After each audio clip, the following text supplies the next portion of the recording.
Hey everyone, I just rewatched Rabid Luigi's countdown of the top 10 Mario games, and I know it was viewer voted, so I'm just gonna say this to the viewers. The fuck is wrong with you people? There were a lot of classics missing from that list. I'm not saying any of the games on the list were bad, but it's really weird to see a top 10 Mario list with games like Super Mario Bros. 3, Super Mario RPG Quest for the 7 Stars, and the original Super Mario Brothers missing. I'm not even kidding. Like, none of those are on the list. Spoiler alert. So people were kind of annoyed with it. So, maybe somebody should take a stand and actually do a response finally. And you know what? I'm going to be that person. These are my top 10 favorite Mario lists. Now, a couple of rules. First of all, the game has to star Mario, which means no, I'm not putting Luigi's Mansion on the list. It was on his list, it's not going to be on mine, even though I love that game to death. I consider it a Luigi game, not a Mario game. And now that there's a sequel coming out, it's official. It's a freaking Luigi game. Luigi has his own series, albeit slightly different than his brother. Two, these are purely my opinions and the games I think are the best. And if you know me, you probably can already guess what's number one, but hey, numbers 10 through 9 or 10 through 2 are going to be a surprise. Sort of. And number 3, the game has to be officially licensed by Nintendo, so no Mario ROM hacks or anything like that, obviously. Otherwise, kick back and have fun. These are my top 10 Super Mario games. Oh, one more rule. I have to actually have played them. Number 10, and I don't give a shit what anyone thinks, Paper Mario Sticker Star. Now, this game gets a lot of flack. I can understand why. Battle system's a little on the weird side, and they should have given you a way of defending yourself if you didn't have any stickers, as I found out the hard way several times. That being said, this is still not a terrible game, and it's a cute idea, and I really like the music especially in this game, especially the ice level music, which is some of my favorite. I love the ice level in general.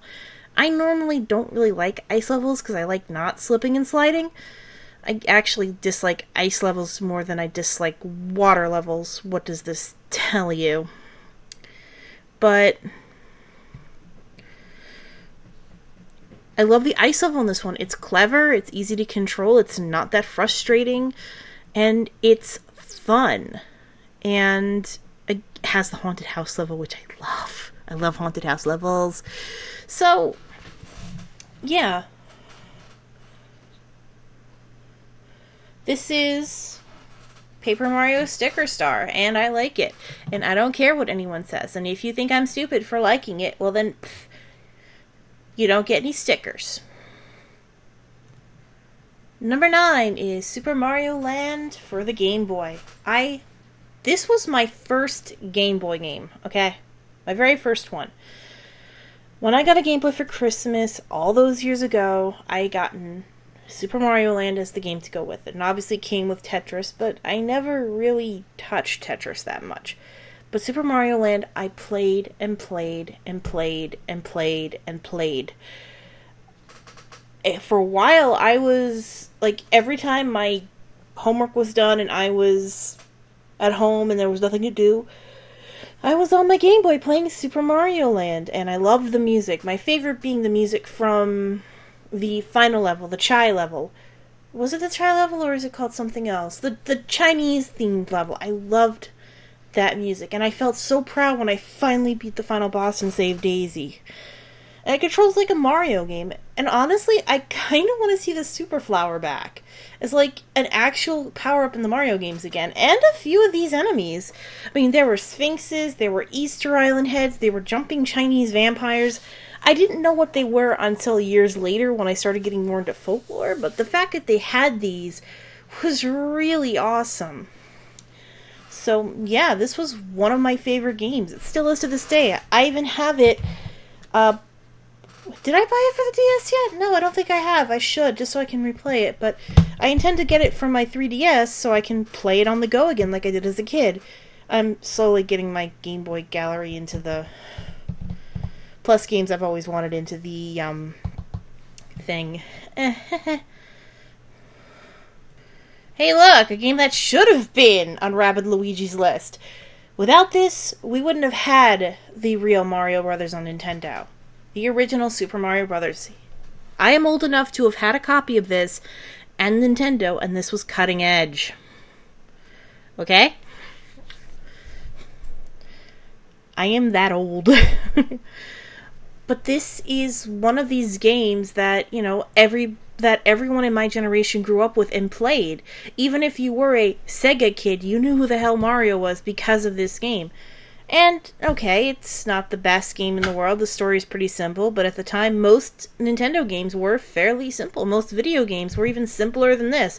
Pac-Man's is go around, eat dots, try to not get eaten by ghosts unless you get Power Dot, then eat ghost. Mario is save the princess. It had an actual ending to it, which was very strange at the time. And this was a fun game, and yes, I did beat it. I tried to do Quest B, died horribly, and moved on to one of the games later on in the list. But I did beat it. I did see the ending. Everyone's seen the ending. Everyone's seen how ugly Princess Peach looks, and everyone now realizes Toad's flipping us off. Oh well. The game's controlled tightly.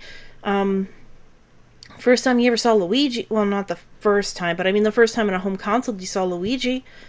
And you know what? I'm glad I got to play it. Number 7.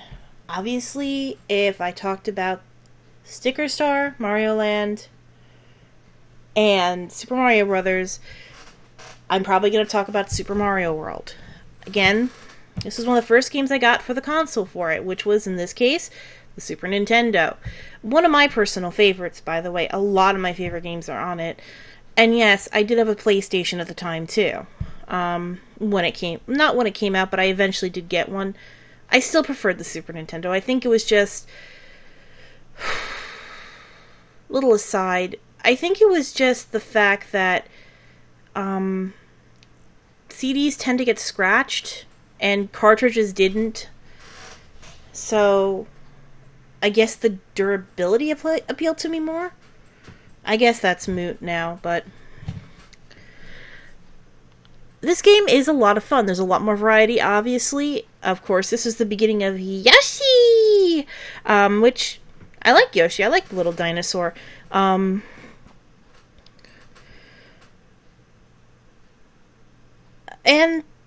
the music was pretty good. It was just fun, although I've realized years later that it's just remixes of the same theme. But that's not necessarily a bad thing, because it's kind of cool that the theme is generic enough that it can be different songs. But... And I never attempted to finish Star Road and the hidden area, because some of those levels are pure evil. I think they wanted to put a classic Nintendo hard into the game, but they didn't want to make it the main game, so that's probably good that you don't have to beat it. And yes, everyone remembers the ending. Let's be honest, up until, I would say, the RPGs, Mario games weren't really known for their endings, and I'll probably start getting into that more with a little closer in the countdown, because obviously there are a few more RPGs on here if I had Sticker Star on here. And rounding out the initial group, Super Mario Bros. 3. This is actually my favorite of the 2D platforming Marios because of the variety. I love the pipe world, and I even like the ice world a little bit because of the fact you first got the Hammer Brothers suit, which was my favorite power-up in the entire game. And it still is to this day, because you could actually kill things. So, I loved this game. I still do to this day. Just also the idea that there were so many different levels in it. And I mean, like, this was kind of the first time I ever saw the idea of the desert level, the grass level, the ice level, the fire level, the whatever level in a platformer, really. They might have done it in, like, older games, but this was the first time I've seen it implemented in such a way that it gave you a variety. Like, the ice level you were slipping on the ice, and in the desert level you were sinking into the sand in some points, and I really liked that. I still do to this day. And also, I kind of, like, my childish fantasy was to combine the Tanuki suit and the Hammer Brothers suit into a mega suit. So, and the fire flowers. No, I wouldn't need to do the fire flower because of the fire hammers. Yes, fire fucking hammers. And the frog suit so I could swim better. I just wanted, like, all three of those together. Maybe the Karibo shoes to walk on everything, but that would be so OP. It'd be amazing. But then again, I was like, when the hell was this released? I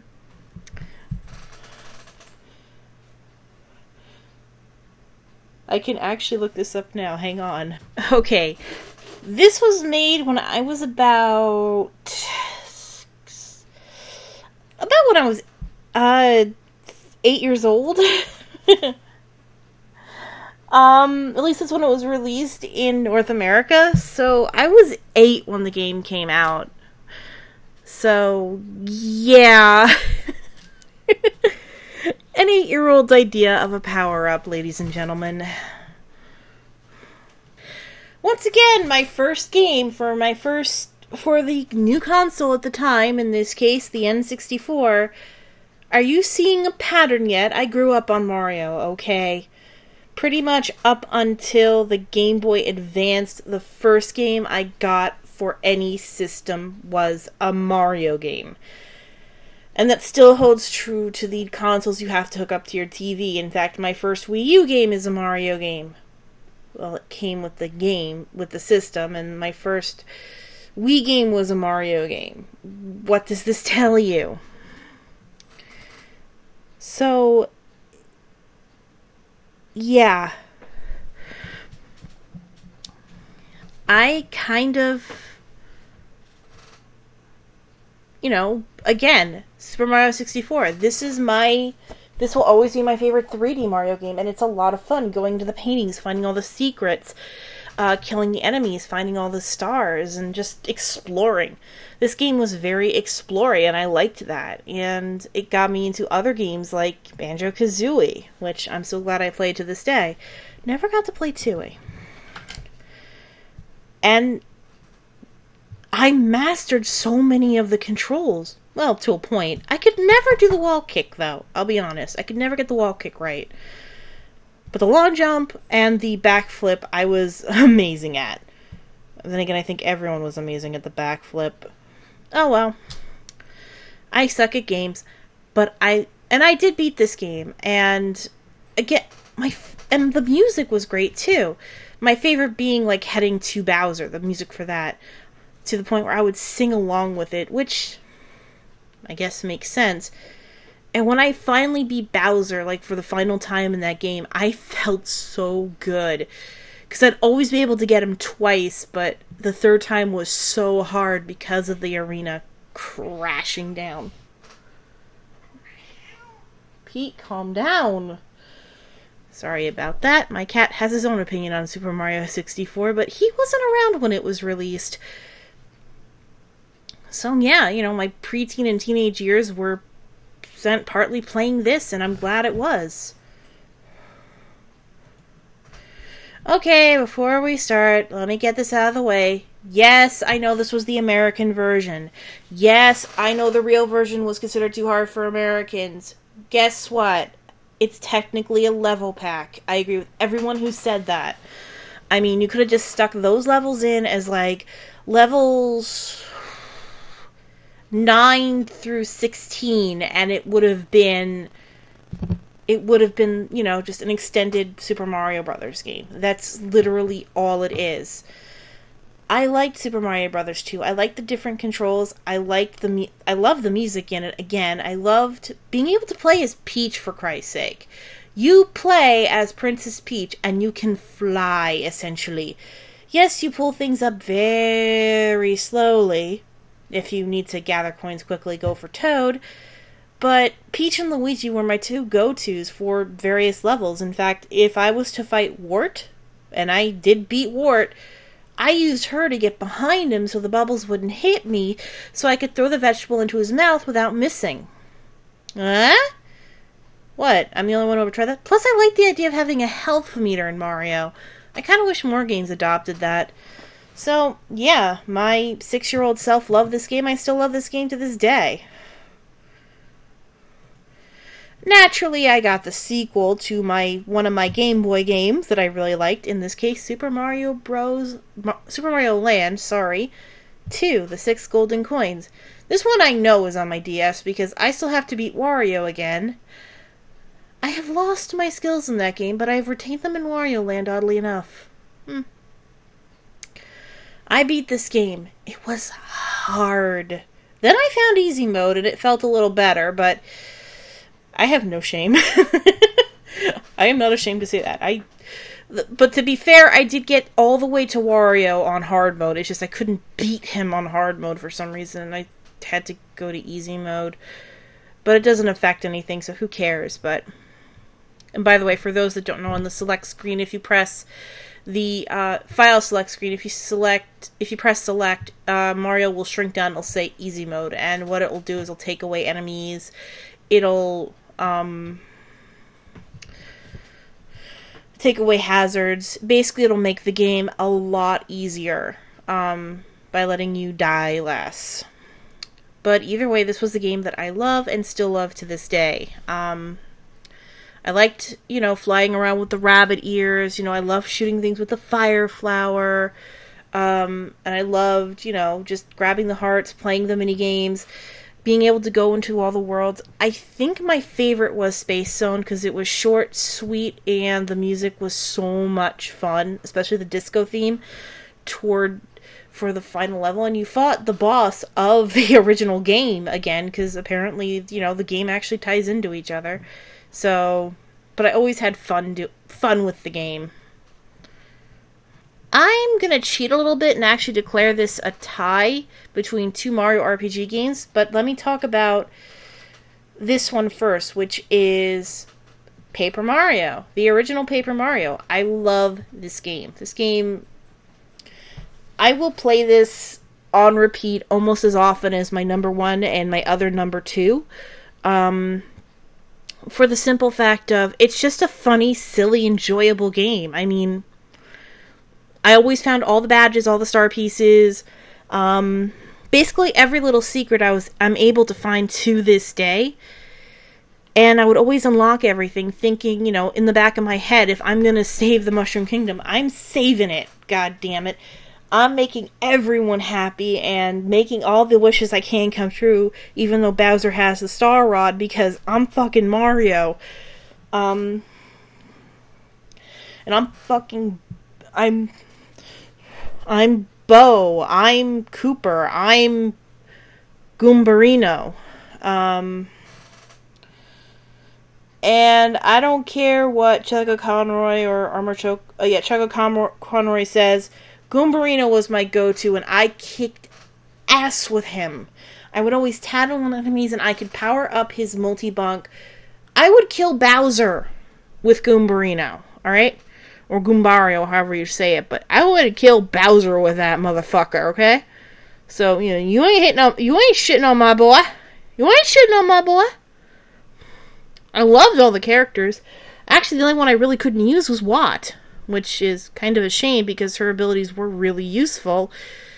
And she was a useful character. It's just I couldn't quite get her down. I still can't to this day.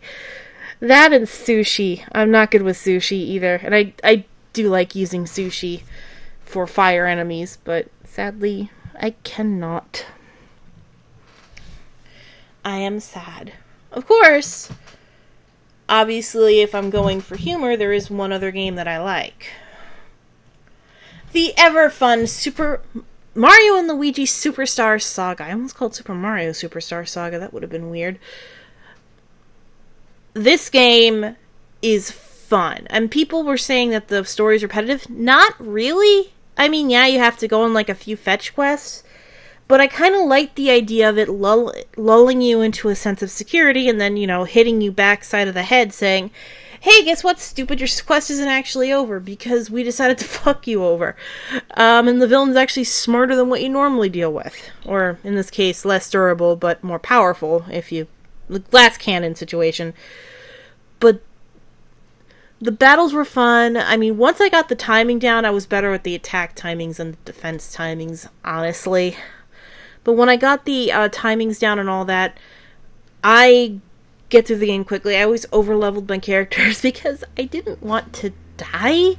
I made sure I had full supplies, best armor, all the cool gear and all that shit. And I love doing, like, the crazy-ass mini-games to get the stars. And getting all the combinations of coffees to get all the special items from there. In fact, I think I had all of them, too, and I loved using them. And I would get peppers as well. And I would use the peppers... I would save up the peppers for the final battle. This is my tip. For the Kecletta final battle against Kecletta's Soul, everyone knows that's a bullshit fight. Level your characters up to max if you can, and try to get their speed up using the beans and stuff. If not max, as high as you can get it without driving yourself completely crazy. And then, you know, obviously have nuts. Nuts are the key to your victory. Make sure you have at least an Ultra Nut on you. At least one, if not more. Because you can use the Ultra Nut to heal you both at the same time if you get the first turn.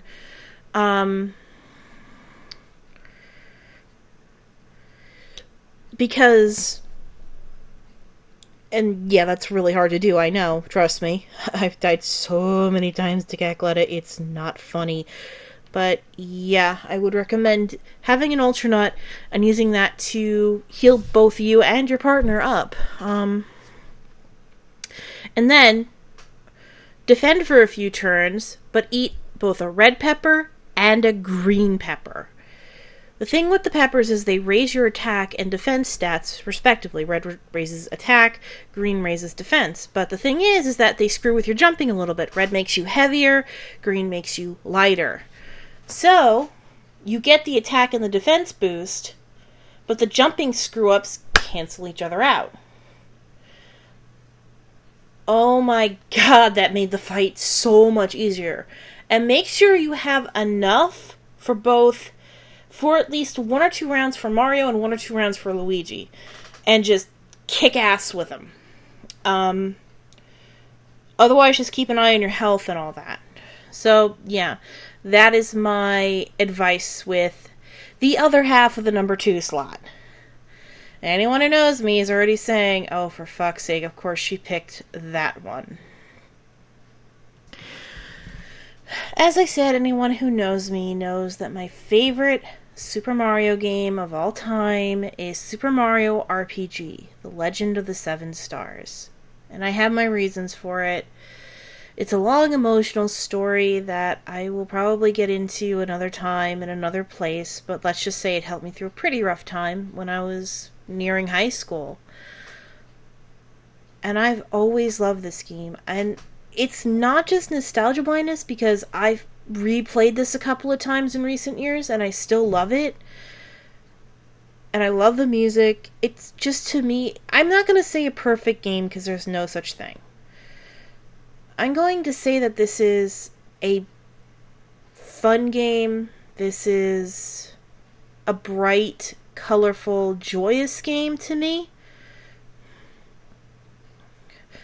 This is a game where, no, it's not serious, but it is what it is, and it's fun to play. I've always loved seeing the different areas, the different towns, the fact you could always go back. There was no, you cannot return to this place. There was only, you can go back and you can explore and you can see these places again when you're stronger, when you're better able to control. And they did include the platforming, which was cool because I kind of like it when RPGs have the platforming in them. I think more of them should do that. But I'm probably getting ahead of myself there. But I've always enjoyed this, and if there's a way to get it on the 3DS, I'm gonna get it, just so I can play it over and over and over again. Gasp. Shock. In fact, I'm going to, if I'm going to see later on if I can.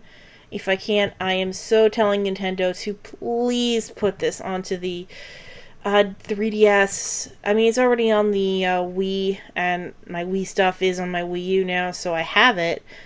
But no, I want to play this on the go now, just so I can, sit there and just put my headphones on and lose myself to the game. If only for like a couple of hours or something. But I love this game, and I love this game so much. A lot of people have this feeling towards Earthbound. I never got to play Earthbound as a kid. A lot of kids have this feeling toward The Legend of Zelda, and I like The Legend of Zelda. I played Legend of Zelda. But I think for everyone that game is different. That one game that just makes you go, this was childhood, this to me made it clear that I was meant to play games, or this was clear to me that this is the type of game that I want to see more of. For me, it was just... And I was very skeptical when I first heard about this game. Because again, you obviously... Hey, my first game on Nintendo was Mario Brothers, and I played 2 and 3 as well. And my first game on the Super Nintendo was Super Mario Bros. World. You can kind of guess I was a little skeptical of a Mario RPG. Because Mario's a platformer. How would this work in an RPG environment? And, I wasn't, I played Final Fantasy, but I didn't really go, oh, Square is like the gods of RPGs, For me, I didn't really have that knowledge at the time. But there it was. And when it was given to me and I put it in and I played it, because again, I was in kind of a bad place emotionally at the time. So I'm like, you know what? My parents got me this as a consolation prize. I might as well at least give it a shot. And it was the happiest I'd been that day. And probably that whole summer thinking on it. It was fun, and I actually enjoyed it. I enjoyed playing it. I enjoyed the music. I